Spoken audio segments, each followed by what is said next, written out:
Dinas Perikanan dan Pertanian Kota Makassar terus melakukan pemeriksaan kesehatan hewan kurban pasca Idul Adha, yang mana hingga H+2 perayaan Idul Kurban, DP2 Makassar berhasil melakukan pemeriksaan kesehatan hewan kurban bagian dalam atau postmortem sebanyak 3.933 hewan, yang terdiri dari 3.581 ekor sapi dan 352 ekor kambing. Dari hasil pemeriksaan DP2 Makassar, tidak ada jenis penyakit yang ditemukan pada hewan kurban pasca pemotongan.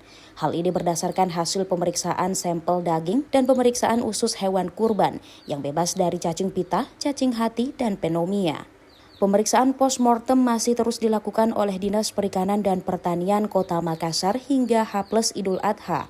Hal ini untuk memastikan seluruh hewan kurban di Kota Makassar bebas penyakit, bebas dari jenis cacing dan pneumonia.